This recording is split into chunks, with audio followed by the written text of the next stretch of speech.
एक बात बहुत ज़रूरी है कहना, वो ये कि जब से आकिब जावेद आए इस सिलेक्शन कमेटी में और इन्होंने आके एक फार्मूला दिया कि भाई सबसे पहले तो हमें ये मालूम करना चाहिए हम जीत कैसे सकते हैं, हमारा पास्ट क्या कहता है, हमारा तजर्बा क्या है, हमारी स्ट्रेंथ क्या है, क्या कर सकते हैं हम जीतने के लिए। तो उसके बाद ये डिसीजन लिया गया कि विकेट ऐसी बनाई जाए जो कि स्पिनर्स को मदद दे, क्योंकि आप इंग्लैंड को फास्ट बॉलिंग में तो हरा नहीं सकते, तो आपको क्या करना पड़ेगा, आपको स्पिनर्स के साथ ही जाना पड़ेगा। लेकिन प्रॉब्लम ये था कि इससे पहले 3-4 साल से पाकिस्तान के अंदर स्पिन ट्रैक्स ना बनने की जो वजूहत थी वो ये थी कि हमारे जो सुपरस्टार बैट्समैन थे वो स्पिनर्स को अच्छा नहीं खेलते थे, उन्हें चाहिए होती थी फ्लैट विकेटें। फ्लैट विकेटों के ऊपर रन्स पे रन्स किए जाओ, भले पाकिस्तान जीते या ना जीते लेकिन अपने रिकॉर्ड्स बनाए जाओ, और वही होता रहा।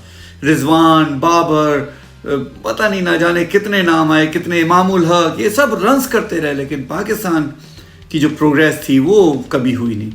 और पाकिस्तान की टीम में होता ही यही था कि यही लोग बार बार आते जाते रहते थे। मतलब बाबर तो कंटिन्यूस खेलता रहा, रिजवान कंटिन्यूस खेलता रहा। रिजवान ने तो हद ही कर दी थी कि सरफराज के होते हुए वो as a middle order batsman खेला है। यार आप लोग हद देखें, इन लोगों को सुपरस्टार जो लोग बनाते हैं कि उनके अंदर इतनी खुंदक थी कुछ प्लेयर्स के लिए कि उन्होंने इन लोगों को प्रमोट किया। बाबर आजम बहुत अच्छा प्लेयर है, नो डाउट, लेकिन उसको भी ज़रूरत थी कि वो अपनी स्किल्स को इम्प्रूव करे, लेकिन वो तो किंग बन गया। और किंग किन विकेटों के ऊपर बना आप सबको पता है, उसके रन्स किन विकेटों पे सबको पता है, किन हालात में सबको पता है। तो फिर होना क्या चाहिए था, होना ये चाहिए था मेरे भाई कि सबसे पहले आप जो आपकी रेसिपी थी, जिस तरह से आप जीतते आए थे होम सीरीज, आपको उसी पे स्ट्रिक्ट होके चलना चाहिए था। आप फास्ट बॉलर्स, आपके पास एक तो क्वालिटी फास्ट बॉलर्स आना बंद हो गए और जो आए थे वो आपने रून कर दिए। मतलब बिल्कुल ही किसी को फिटनेस के नाम पे आपने आगे पीछे कर दिया, किसी के बॉलिंग एक्शन को तब्दील करने की कोशिश कर दी, किसी की इंजरी हुई तो उसकी इंजरी ही आपने मजीद इंजर्ड कर दिया उसको, उसकी इंजरी के अलावा पता नहीं कौन कौन सी इंजरीज उसके अंदर आ गई। तो खैर कहने का मतलब ये है कि जब आपको पता है कि आपकी रेसिपी स्पिन बॉलिंग है तो फिर आपको इसी तरफ जाना चाहिए था। और बिल्कुल सही डिसीजन था कि आप हमेशा स्पिन बॉलिंग से जीतते आए हैं, ज़्यादातर मतलब 90% आपके जो मैचेस हैं वो स्पिनर्स आपको जिताते रहे हैं। तो फिर क्या ज़रूरत थी आपको ये ड्रामे करने की, 4-4 फास्ट बॉलर्स खिलाने की जिनकी स्पीड भी 140 से ऊपर नहीं है। मतलब एक तो होता है ना कि आपकी चलो स्पीड कम है, मोहम्मद अब्बास था जैसे, लेकिन उसकी यार वैरायटी थी, लेकिन आपने भी उसको स्पीड कम कह के उसको भी टीम से फारिग कर दिया यार। जिन विकेटों के ऊपर वो चल सकता था, इंग्लैंड की विकेटों के ऊपर सीम होता है, वहां भी आप उसको नहीं लेके गए यार। आपने तो हद ही कर दी ना कि जो आपके पास थे उनको भी आपने ज़ाया कर दिया और जो आए थे नए उनको आपने ग्रूम ही नहीं किया। ग्रूम कैसे करते? ग्रूम करने के लिए आपको चाहिए होते हैं कोचेज अच्छे, आपको चाहिए होती है मैनेजमेंट सिलेक्शन कमेटी अच्छी, लेकिन वहां तो सब अपने अपने थे कि भाई सब लोग अपने बंदे रखो ताकि कोई भी बाहर से बंदा ना आए, हम अपनी ही क्रिकेट चलाते रहें। और इस अपनी के अंदर इन्होंने क्रिकेट का बेड़ा गर्क कर दिया।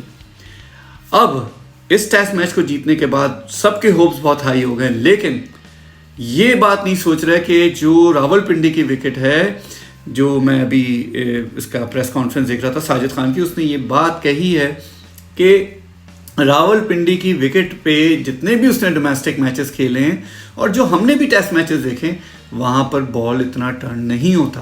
तो अगर बॉल स्पिन नहीं होगा, अगर बॉल इस तरह की विकेट नहीं होगी जिस तरह की मुल्तान में थी ये दूसरे टेस्ट की, तो फिर हम दोबारा क्या स्ट्रगल करने जा रहे हैं?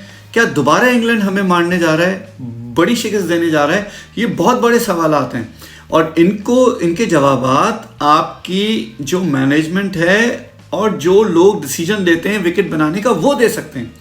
कप्तान से जब बात की गई तो वो फरमा रहे थे शान मसूद अपने प्रेस कॉन्फ्रेंस में कि हमने सोचा इस टेस्ट मैच से पहले कि दूसरा ऑप्शन हमारा स्पिन। मतलब इन बेवकूफ़ों को देखो कि ये बेवकूफ़ दूसरा ऑप्शन समझ रहे हैं स्पिन का पाकिस्तान में खेलते हुए। अरे गधे, पाकिस्तान हमेशा स्पिनर्स के साथ गया है और जीता है मैचेस, क्योंकि पाकिस्तान की स्ट्रेंथ ही स्पिन बॉलिंग थी।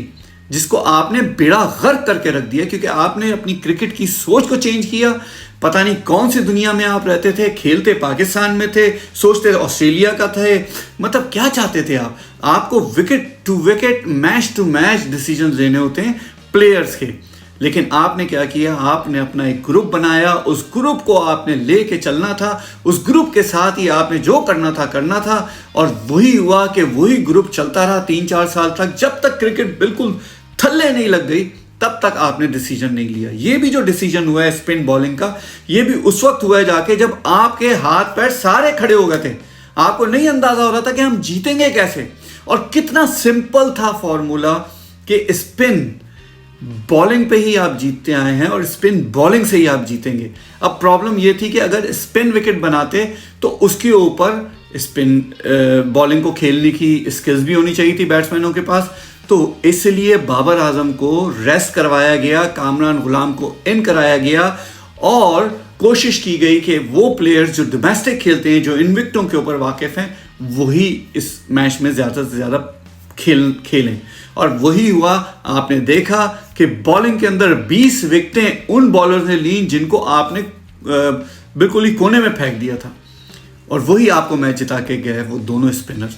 बैटिंग में आपको रन्स किसने करके दिए? कामरान गुलाम ने इस विकेट के ऊपर, साइम अय्यूब ने, सलमान अली आगा ने, ये आपके बैट्समैन थे जो इन विकेटों के ऊपर खेलते हैं।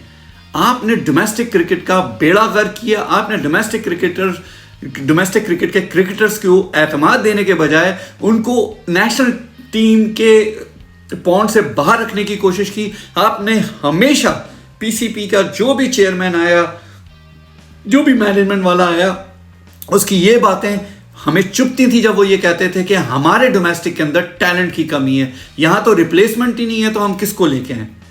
गौर करें और कोशिश करें कि अब वो हालात पैदा ना करें जो पहले थे। इन्हें चेंज करने की कोशिश कीजिए। Thank you.